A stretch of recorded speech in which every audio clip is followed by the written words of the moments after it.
Imagine this. A delightful old lady leaves a rather unpleasant surprise on the number 9 bus.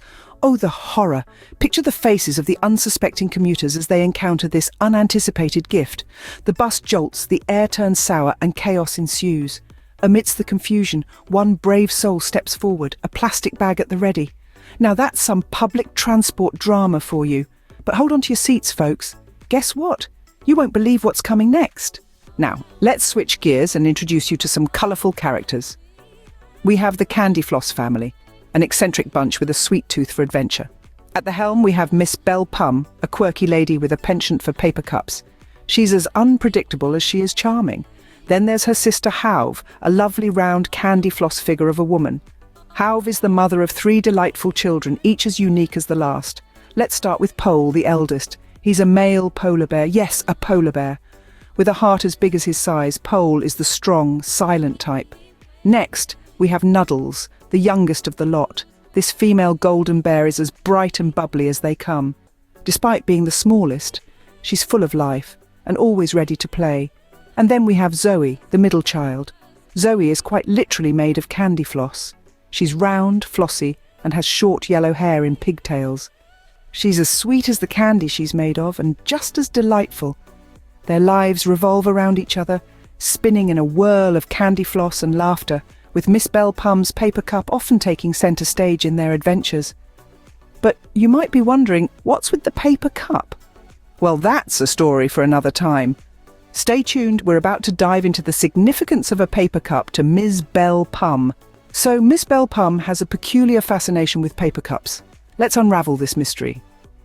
Now imagine a world where a paper cup is not just a vessel for your morning coffee or your afternoon tea. In the hands of our dear Miss Belle Pum, it becomes a tool, a weapon, a bringer of chaos and hilarity. Intrigued? Well, let's dive into the saga. Picture this, a regular day in the neighbourhood, just like any other. Miss Belle Pum, a twinkle in her eye, walks around with her paper cup. Some days she'd ask people to contribute to the cup, and on others to consume. It became a game of sorts, a strange tradition that only she could pull off. Now, one day our dear Miss Belle Pum approached an old man. With a mischievous smile, she hands him the cup, asking him to consume. The poor fellow, unaware of what was to come, takes a sip, and then, as if on cue, he immediately retches, vomiting back into the cup. Now you'd think people would be appalled, right? But no, Miss Belle Pum, unfazed, simply moved on to the next neighbour. And then it started, a chain reaction of epic proportions. One after another, each neighbour contributed to the cup, and before you knew it, floods of vomit filled the streets. The air was filled with cries of "Hoo-wig jeek" and "Ker-kug bleha, oi-oi-oi." It was a symphony of chaos, a concert of the absurd. But amidst all this, there stood Miss Belle Pum, triumphant. You see, in her world, this wasn't a mess, it was a masterpiece, a living, breathing, vomiting piece of art. And it all originated from a simple, unassuming paper cup. What a mess, right? But guess what? We have more surprises in store. So get ready, folks. Because in the world of Miss Belle Pum, the ordinary is extraordinary, and a paper cup isn't just a paper cup. It's a saga that we're just getting started with. So stay tuned, because the best is yet to come. Every story has a villain, and ours is no different. Meet Horse Magorse. This goody two-shoes trots around like he's the sheriff of this candy floss town. But let's not be fooled, dear listeners, for his charm is as hollow as a paper cup. Horse Magorse's favourite pastime? Oh, it's nothing more than pointing out the so-called mischief of Miss Belle Pum and her flossy family. Imagine calling our adorable candy clan outrageous. It's as unbelievable as a toad in a hole, if you ask me. This villainous horse has a knack for stirring up trouble, like a spoon in a pot of bubbling stew. His prancing and parading around town does nothing but stir up trouble. But does he stop? Of course not. Horse Magorse thrives on the chaos he creates, but hold on, the best part of our story is yet to come. One Friday night, Miss Belle Pum was in charge of a dinner party. Little did the guests know they were in for a unique experience. The theme of the night was paper cups and gifts you can give in them. And the paper cup, oh, the paper cup. It was Miss Belle Pum's signature party trick, a devilish game of chance and humour that left the participants either laughing or retching. As the party picked up, Miss Belle Pum brought out her infamous paper cup. She served 2 men what they thought was stew. But alas, it was not stew.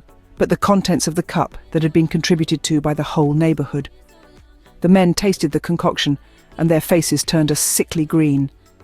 The heavens seemed to echo their distress as they cried out, "Wah, wah, ha, ha, ha, ha, ha, hoo-poo, hoo-poo!" They both leaned out of the window, heaving and spluttering. The party descended into chaos. Hauve, Miss Belpum's candy-floss sister, ate a pepper so hot that her reaction was immediate and, well, explosive. One lady found herself in the unfortunate position of vomiting into 3 girls' hair. Another man had a rather unfortunate accident that resulted in a woman vomiting, well, let's just say it wasn't pretty. A young boy, perhaps the most innocent of them all, was so overwhelmed that he vomited into his own mother's handbag. And then, the piece de resistance, Horse Magorse, Miss Belpum's arch-nemesis, ate a bit of explosive diarrhea powder and propelled himself all the way to Beaumont Hospital. Through all this, Miss Belpum danced with glee. Her cup, her ridiculous, outrageous cup, had worked again. The party was a disaster, but to her it was a triumph of mischief over the mundane, of chaos over the ordinary. And that, dear viewers, is the tale of Miss Belpum's unforgettable dinner party.